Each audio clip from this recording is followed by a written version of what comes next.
आपको होने वाले चेस्ट पेन या हार्ट अटैक की वजह आपका बढ़ा हुआ कोलेस्ट्रॉल हो सकता है। आप बाहर से जो खाना खाते हैं उसमें भी होता ही है कोलेस्ट्रॉल, पर आपकी बॉडी भी तो बनाती है कोलेस्ट्रॉल, क्योंकि ये आपकी बॉडी के लिए एसेंशियल है। कई सारे ऐसे काम है आपकी बॉडी के अंदर जो रेगुलेट करने में कोलेस्ट्रॉल आपकी हेल्प करता है, जैसे कि सेल की मेम्ब्रेन का प्रोडक्शन, कई हार्मोन जैसे टेस्टोस्टेरोन और एस्ट्रोजन और विटामिन डी का प्रोडक्शन। ये कुछ ऐसे काम है जो करने में कोलेस्ट्रॉल हमारी हेल्प करता है। इसलिए कोलेस्ट्रॉल आपकी बॉडी के लिए बहुत जरूरी है, पर प्रॉब्लम तब आती है जब एक सीमा से अधिक हो जाए और आपकी आर्टरीज को ब्लॉक करने लगे, आपके ऑर्गन्स खासकर आपके हार्ट या ब्रेन का जो ब्लड सर्कुलेशन है, ब्लड सप्लाई है, वो हैम्पर होने लगे। इसलिए ये बहुत जरूरी है कि आप कोलेस्ट्रॉल को चेक में रखें, उसके लेवल्स को मेंटेन करें, जिससे आपको ये समस्याएं न होने पाए। क्योंकि स्टडीज के अनुसार हार्ट अटैक की समस्याएं या कहें तो परसेंटेज बहुत बढ़ता जा रहा है। 40% ज्यादा भारतीय इस समस्या से पीड़ित हो रहे हैं। तो अब इसके लिए करना क्या है? आपको कुछ ऐसी चीजों को अपने भोजन में शामिल करना है जिनकी मदद से आप अपने कोलेस्ट्रॉल के लेवल को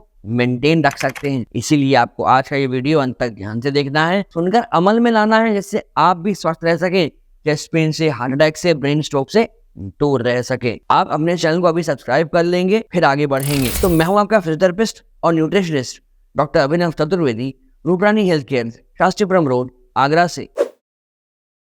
जो सबसे पहली चीज आपको अपनी डाइट में इंक्लूड करनी है वो है ओट्स। अब आप कहोगे ओट्स सर ये तो वेट लॉस के काम आते हैं, क्योंकि ज्यादातर आपने भी यही सुना है कि आपको अगर वेट लॉस करना है तो ब्रेकफास्ट में ओट्स लिए जाएं या शाम को जब आप डिनर करते हैं तब ओट्स लिए जाएं। पर ऐसा नहीं है। ओट्स के बहुत सारे फायदे होते हैं, क्योंकि ओट्स के अंदर सॉल्युबल फाइबर बहुत अच्छी क्वांटिटी में होता है। खासकर इसके अंदर एक सब्सटेंस होता है बीटा ग्लूकन, जो कि आपके एलडीएल अर्थात बैड कोलेस्ट्रॉल को कम करने में हेल्प करता है। ट्राइग्लिसराइड्स जो नुकसान कर सकते हैं उसे कम करने में हेल्प करता है। क्या होता है, जब आप ओट्स को कंज्यूम करते हैं अपनी डाइट में, तो ये आपके पेट के अंदर जाकर, आंतों में जाकर फैट और कोलेस्ट्रॉल से बाइंड कर एक जेल लाइक सब्सटेंस को बना लेता है, जिससे कि ये फैट का एब्जॉर्प्शन रोक देता है और बाद में स्टूल के थ्रू पास हो जाता है। तो अब आप समझे कि किस तरह से ओट्स काम करते हैं आपका वेट लॉस के साथ साथ आपके कोलेस्ट्रॉल के लेवल्स को चेक में रखने में, उसको मेंटेन करने में। कई रिसर्चेस हुई है इसके ऊपर कि ओट कोलेस्ट्रॉल को मेंटेन करने के लिए कैसे काम करते हैं। तो उसमें ये पाया गया कि आप अगर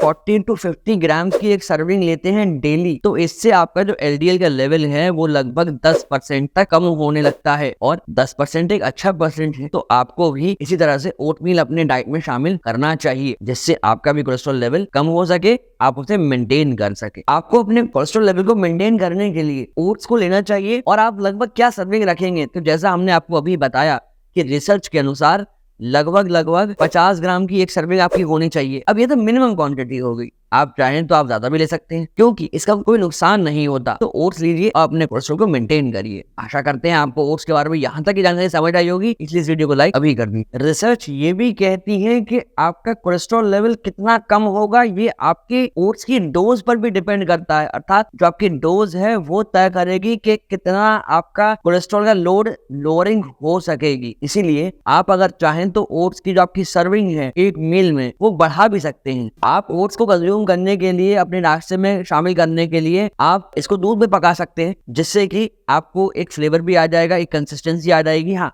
कोशिश ये करिएगा कि जब आप ओट्स को दूध में पकाएं तो आप टोन्ड मिल्क लें, क्योंकि जो फुल मिल्क आता है, जो होल मिल्क आता है, उसके अंदर फैट भी होता है, क्रीम भी होती है, तो वो आपका वेट भी बढ़ा सकती है या कहें तो कोलेस्ट्रॉल को भी बढ़ा सकती है। आशा करते हैं ओट्स के बारे में आपको सभी जानकारी प्राप्त हो गई होगी।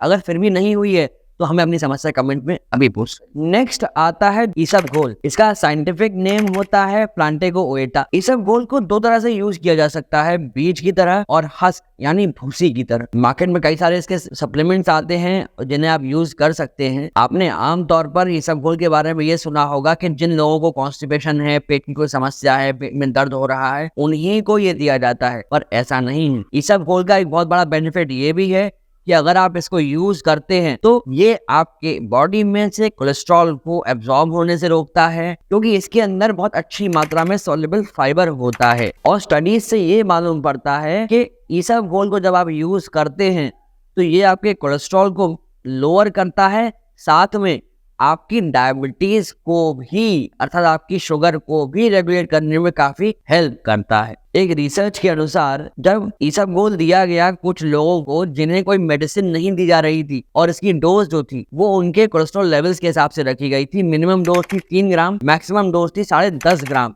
जब रिजल्ट आए तो ये देखा गया तो कि उनका एक्चुअल जो कोलेस्ट्रॉल है वो लगभग 4 से 10 ग्राम तक कम हो गया था और एलडीएल जिसे हम बैड कोलेस्ट्रॉल कहते हैं वो लगभग 3 से 12 ग्राम तक कम हुआ था। और एक बहुत ही अच्छी बात, उनके एचडीएल यानी जो अच्छा कोलेस्ट्रॉल है उस पर इसका कोई असर नहीं होता। इसलिए बहुत ही अच्छा है आपके कोलेस्ट्रॉल लेवल्स को मेंटेन करने के लिए, क्योंकि आमतौर पे आप जो मेडिकेशंस लेते हैं वो आपके कोलेस्ट्रॉल को कम करते हैं तो वो ओवरऑल कोलेस्ट्रॉल को कम कर देते हैं, अर्थात एलडीएल को भी कम कर देते हैं जो बैड कोलेस्ट्रॉल है, और एचडीएल जो अच्छा कोलेस्ट्रॉल है जो आपके लिए यूजफुल है उसे भी कम कर देती हैं। हम आशा करते हैं यहाँ तक की जानकारी आपको ठीक ठीक समझ आ रही होगी और आप इसको आगे यूज करने के बारे में सोचेंगे। अगर फिर भी आपको कोई दुविधा लगती है आप हमें कॉल करके एक 1-to-1 अपॉइंटमेंट के लिए संपर्क कर सकते हैं। आपको नीचे दिए गए नंबर्स पे कॉल करना है। अब रही बात कि सेलियम का मैकेनिज्म क्या है, किस तरह से ये काम करता है, आपके कोलेस्ट्रॉल को मेंटेन करने में हेल्प करता है। तो देखिए, जब आप सेलियम को कंज्यूम करते हैं, आप इसबगोल को कंज्यूम करते हैं तो पेट में जाकर ये एक जेल लाइक स्ट्रक्चर बना लेता है और ये बाइंड करता है कोलेस्ट्रॉल से, जिससे कि ये एब्जॉर्ब नहीं होगा। आपके पेट के अंदर एक फुलनेस की फीलिंग आएगी, आप ज्यादा खाना नहीं खाएंगे। अब जान लीजिए कि आपको डोजेज इसकी कैसी रखनी है। तो देखिए, आपका कोलेस्ट्रॉल जैसा जैसे बढ़ा हुआ है वैसे वैसे आप इसकी डोज रखें। मिनिमम डोज होती है 3 ग्राम की। आपका अगर कोलेस्ट्रॉल बहुत ज्यादा नहीं बढ़ा हुआ है तो आप इतना ही यूज करिए। मगर अगर आपका कोलेस्ट्रॉल बढ़ा हुआ है, ज्यादा बढ़ा हुआ है, 500 के ऊपर है, तो जो मैक्सिमम डोजेज है वो आप इसकी रख सकते हैं 40 ग्राम पर डे। अब ऐसा नहीं है कि आपको 40 ग्राम एक ही बार में ले लेना है।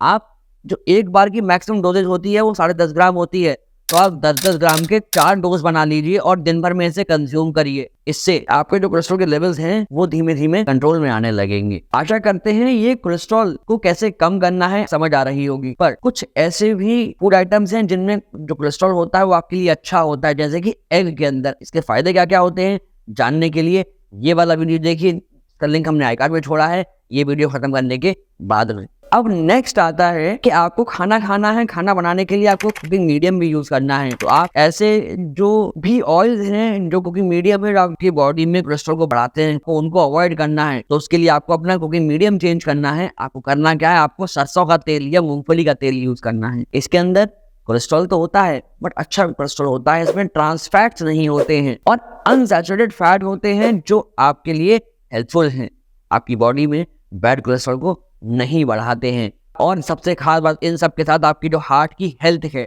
वो बेटर होने लगेगी। ये जानकारी बहुत यूजफुल है, इंपॉर्टेंट है, इसलिए इसे हर व्यक्ति तक शेयर अवश्य करिएगा, जिससे वो भी अपने जीवन में ये सब बदलाव करके अपने स्वास्थ्य को अच्छा कर सके, अपने हार्ट की हेल्थ को अच्छा कर सके। आप अपने चैनल को सब्सक्राइब कर सकते हैं जिससे आने वाले कंटेंट के नोटिफिकेशन आपको समय से प्राप्त हो जाएं। इसी तरह से आप हंसते रहिए, मुस्कुराते रहिए, अपने ज्ञान को ऐसे ही बढ़ाते रहिए, क्योंकि अगर आप रहेंगे हेल्दी तभी रहेगा हेल्दी भारत। ये तो बात हो गई कोलेस्ट्रॉल की, पर आप अपने वजन पे नियंत्रण कैसे करेंगे वो जानने के लिए राइट वाला वीडियो जाकर अभी देख लेंगे, और अपने शुगर को कैसे कंट्रोल रखेंगे वो जानने के लिए ये लेफ्ट वाला वीडियो जाकर अभी देख लेंगे। धन्यवाद।